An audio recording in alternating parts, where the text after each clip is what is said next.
अनुसार मकान का निर्माण व प्लाट का चयन किस तरह करें, इसके बारे में मैं आपको बतला रहा हूं। सभी व्यक्ति के मन में ये अभिलाषा रहती है कि वह जीवन का एक मुख्य ध्येय कि वो मकान बनाते समय अपनी पूरी ख्वाहिशों को रखकर एक मकान का निर्माण करता है। वह अधिक से अधिक उस मकान में अपने जीवन में ये सोचता है कि अधिक से अधिक उसके घर में खुशहाली आए, तरक्की रहे, किसी प्रकार की बीमारी ना रहे। इसको ध्यान में रखते हुए ये आज नहीं, ये अपने प्राचीन सभ्यताओं में भी देखा गया है। जैसे सिंधु घाटी सभ्यता, मोहनजोदड़ो सभ्यता, वहां भी हमने देखा कि लोग जब मकान बनाते थे तो सर्वप्रथम उनके हवाओं का मकान के अंदर अच्छा प्रवेश होना, रोशनी का आना, यह सब सिद्धांत को देखते हुए स्नानागार आदि का निर्माण करना सब ध्यान में रखकर वह मकान बनाते थे। और यह भी देखते थे कि वह जमीन उपजाऊ है यानी बंजर है यानी, इन सब को मद्देनजर रखते हुए वह एक ऐसे गांव का और मकान का चयन करते थे। वर्तमान में भी व्यक्ति इसी आधार पर चलता है। वर्तमान में व्यक्ति यह देखता है कि रेलवे स्टेशन, बाजार, सब्जी मंडी या जो भी सुविधाएं उसको पास में मिल सके, उसके अनुसार ही वह प्लाट या मकान का चयन करता है। लेकिन वह कुछ त्रुटियां कर जाता है। मैं उन त्रुटियों को आपको अवगत कराना चाहता हूं कि वह त्रुटियां आपके जीवन में न हो। इसके लिए आप ऐसा प्लाट चयन करें जिससे कि आपके ये समस्याएं का सामना न करना पड़े। सर्वप्रथम जब आप मकान परचेज करें या प्लॉट परचेज करें तो यह देखें कि आपके उस प्लॉट के आसपास कोई मंदिर या कोई पिलर या कोई खंबा ना हो जिसकी छाया आपके प्लाट या भूखंड पर आती हो, जिसके कारण ये जो पार्ट छाया का आपके मकान पर आएगा उतना हिस्सा आपका सदैव ही बीमारी की ओर इंडिकेशंस करेगा। दूसरा, अपने प्लाट लेते समय उस मकान की लंबाई और चौड़ाई का विशेष रूप से ध्यान रखना चाहिए। कुछ लोग प्लाट की चौड़ाई से 3 गुना या 4 गुना अधिक प्लाट ले लेते हैं, जो कि उनकी आर्थिक उन्नति में अवरोध उत्पन्न करता है, पशुओं में हानि उत्पन्न होती है। अतः अगर इस प्रकार का अगर प्लाट लेना भी पड़े तो उसे 2 खंडों में विभाजित करें। सर्वप्रथम हम ये देखते हैं कि प्लाट का मध्य भाग यानी कि उसके मध्य भाग में कोई पेड़, खंबा, खड्डा ये नहीं होना चाहिए। ये उस प्लाट का ब्रह्म स्थान होता है। ब्रह्म स्थान होने के कारण उस प्लाट में रहने वाले के लिए मृत्यु जैसे कष्ट उसके जीवन में देखने को मिलते हैं। और आप उस जमीन के आसपास हरियाली जरूर देखें। कोयला, कंकाल, कोई अस्थि या कोई शैल्य किसी जीव का हो तो ऐसे प्लॉट का आप चयन ना करें। और दीमक का भी आप विशेष रूप से ध्यान रखें। कई जगह हमने देखा है कि जमीन सूख कर जिसमें ना वो खिंड जाती है जमीन और दरारें से दिखने चालू हो जाती हैं, उसमें किसी भी प्रकार के पौधे नहीं लगते हैं, तो यह निर्देश देते हैं कि वह जमीन उनकी शुभ का प्रतीक नहीं है। अतः हम सर्वप्रथम अगर शैल्य या कोई इस प्रकार की कोई जमीन है तो उसमें हम उसका सुधार कर सकते हैं। उसके सुधार का कारण मैं आपको बतला रहा हूं कि आप अपने जिस भूखंड का चयन कर रहे हैं उसमें आप 3 से 4 फीट तक उसकी मिट्टी हटवाएं और उसमें साफ मिट्टी लगवाकर भरवाकर और फिर आप अपने उस प्लाट का निर्माण प्रारंभ करें। और मुख्य पॉइंट कुछ है, जैसे कि अपने कुछ प्लाट इस टाइप के लेते हैं या कोई मकान इस टाइप के लेते हैं कि जो आगे से चौड़ा और पीछे से संकरा और आगे से चौड़ा, ये एक शेरमुखी प्लाट होता है जो कि गृहस्थ के लिए उत्तम नहीं माना जाता। ये व्यापारिक प्रतिष्ठान के लिए अच्छा माना जाता है। और कुछ प्लाट इस टाइप के होते हैं कि जी आगे से संकरा और पीछे से चौड़ा होता है। तो इसमें मैं आपको कुछ पॉइंटों से आपको यह भी अवगत कराऊंगा कि विधिशुला भी आपके मकान में देखना जरूरी है। विधिशुला का अभिप्राय यानी कि आपका वो मकान या प्लाट किसी गली के सामने ना आता हो, तो उसके टी पॉइंट के कारण उस प्लाट के अंदर कई समस्याएं आनी चालू हो जाती है। जैसे दक्षिण भाग से आने वाला टी वाला प्लॉट, पश्चिम दिशा से आने वाला प्लॉट, उत्तर दिशा से आने वाली टी का प्लॉट, ये आर्थिक नुकसानदायक रहते हैं।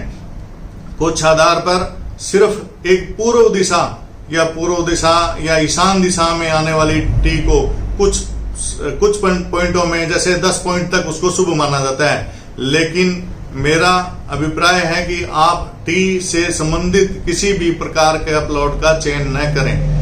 और मैं आपको बढ़ते हुए और घटते हुए प्लॉटों के कर्मों के बारे में मैं आपको बता रहा हूं, उनका भी आप प्लॉट खरीदते समय विशेष रूप से ध्यान रखें। जैसे कुछ लोग ईशान कोण के करते हुए प्लाट को परचेज कर लेते हैं, जिससे उनकी आर्थिक संपन्नताएं खत्म हो जाती हैं, बच्चों की तरक्की खत्म हो जाती है। तो इस प्रकार की प्लॉट का चयन न करें। हमेशा याद रखें कि ईशान कोण की तरफ बढ़ा हुआ प्लॉट ही आपके लिए शुभदायक रहता है। सेकंड पॉइंट आता है आग्नेय कोण। आग्नेय कोण का कटा हुआ भाग तो श्रेष्ठ माना जाता है, लेकिन बढ़ा हुआ भाग श्रेष्ठ नहीं माना जाता है। अगर आग्नेय कोण का कटा हुआ भाग का प्लॉट मिलता है तो वो ठीक है, ले सकते हैं, लेकिन संभवतः कोशिश करें कि वो चौकोर या आयताकार ही प्लॉट का चयन करें। फिर नैत्य कोण। नैत्य कोण से रिलेटेड कोई भी कटा हुआ प्लॉट परचेज ना करें, ना बढ़ता हुआ करें, जिससे कि उनके मुखिया के ऊपर काफी हद तक परेशानियां आती हैं। वायव्य कोण। वायव्य कोण का प्लॉट भी कटा हुआ श्रेष्ठ माना जाता है, लेकिन कोशिश यही रहनी चाहिए कि वायव्य कोण भी ना कटा हुआ हो। मैं आपको कुछ पॉइंटों में आप डायग्राम से इन चीजों के बारे में आपको समझाऊंगा। चलो दोस्तों, मैं आपको प्लॉट के चयन के बारे में बतला रहा हूं। आप हमेशा आयताकार ही प्लॉट लें, या आप प्लॉट का साइज अपने प्लाट की चौड़ाई से लंबाई से दोगुना ना या दोगुना से अधिक ना हो, ये विशेष रूप से ध्यान रखें। अब मैं आपको आपके प्लॉट की दिशाओं के बारे में आपको बता रहा हूं। जैसे ये 4 दिशाएं होती हैं, पूर्व, पश्चिम, उत्तर और दक्षिण। अब इन 4 दिशाओं के अनुरूप ही इनके 4 भाग अलग अलग होते हैं, जिसमें पूर्व और दक्षिण का भाग जिसको हम आग्नेय कहते हैं, और दक्षिण और पश्चिम के मध्य के भाग को हम नैऋत्य कहते हैं। उत्तर और पश्चिम के भाग को हम वायव्य कहते हैं, और पूर्व और उत्तर के मध्य भाग को हम ईशान कोण कहते हैं। अब जब भी आप कभी प्लाट परचेज करें तो इस प्लाट के मध्य भाग में या कहीं भी आप 1 फीट बाई 1 फीट का आप उसमें खड्डा खोदें। उसमें जो निकली हुई मिट्टी को आप उसमें पुनः भरें। अगर वो मिट्टी अधिक रहती है भरने के बाद तो वो आपके लिए श्रेष्ठ उन्नतिदायक है। अगर वो मिट्टी उस प्लाट में भरने के बाद, उस गड्ढे में भरने के बाद अगर कम दिखाई देती है तो वह प्लाट आपको हानि का सूचक है, जिसमें पशुओं की हानि या आर्थिक रूप से आपको परेशानी कराती है। अब मैं आपको ये प्लाट में आपको दिखाने जा रहा हूँ। ये 25 बाई 50 का एक आइडियल प्लाट है, और इस प्लॉट के मैं आपको खंड करके दिखा रहा हूँ कि आप कोई भी प्लाट लें उसके 9 खंडों में इसको विभाजित कर दें। तो ये मैंने आपके सामने इसको 9 खंडों में विभाजन कर लिया है। अब ये जो मध्य भाग जिसको हम कहते हैं, इसको हम ब्रह्म स्थान की संज्ञा देते हैं, ब्रह्म स्थान। तो इस ब्रह्म स्थान को स्वच्छ रहना चाहिए, कोई खड्डा नहीं हो, कोई पिलर ना हो, इस टाइप का विशेष ध्यान रखें। जब भी आप कोई प्लाट में गृह निर्माण करवाएं तो ये ब्रह्म स्थान को खाली रहना अति उत्तम माना जाता है। इस पे किसी प्रकार का कोई भी पिलर, कोई भी बीम आदि ना हो तो ये ज़्यादा उत्तम रहता है। अगर इस पे किसी भी प्रकार का पिलर का निर्माण करने से ये घर के अंदर प्रत्येक व्यक्ति के पेट या पेट से संबंधित विकार उत्पन्न करना चालू कर देता है। ये विशेष रूप से ध्यान रखना चाहिए। जैसे मैंने आज तक देखा है बीपी का होना, जैसे शुगर का होना, ये ब्रह्म स्थान जिसका व्यक्ति का डिफीट करता है उसी के साथ में मैंने देखा है। जैसे मैं आपको कुछ प्लाटों के बारे में बता रहा हूँ, ये प्लाट ऐसे शुभ या अशुभ है, ये इसका चयन करने के लिए सर्वप्रथम मैं आपको इन दिशाओं से ही संबंध में आपको अवगत करा रहा हूँ। जैसे कुछ लोग प्लॉट लेते हैं तो मैंने आपसे कहा था चौरस या आयताकार ही प्लाट का चयन करें। कुछ लोग क्या हुआ कटते हुए भूखंडों का चयन कर लेते हैं, जैसे ये पूर्व दिशा है और पश्चिम, उत्तर और ये दक्षिण दिशा है। तो कुछ लोग क्या करते हैं, ये इस टाइप से कटता हुआ प्लाट परचेज कर लेते हैं। ये मकान का ईशान कोण होता है। अगर ये प्लाट मकान या प्लॉट में कटता है तो ये आर्थिक उन्नति की जगह अवनति की तरफ लेके जाता है। आर्थिक दृष्टि से वो कमजोर होना चालू हो जाएगा, उसे हर दृष्टि से उसको नुकसान होगा। दूसरा आपको मैं बता रहा हूं कि जैसे ये वायव्य कोण जिस प्लाट में कटते हैं, तो ये वायव्य कोण अगर मकान में कटता है ये कुछ ठीक माना जाता है, लेकिन ईशान कोण कभी भी भूलवश किसी भी प्लाट में नहीं करना चाहिए। नृत्य कोण, ये मकान का नृत्य कोण है, ये नृत्य कोण भी कभी प्लाट का नहीं कटना चाहिए। अगर ये कटता है तो घर के मुखिया पर बड़े दुष्परिणाम लेके आता है।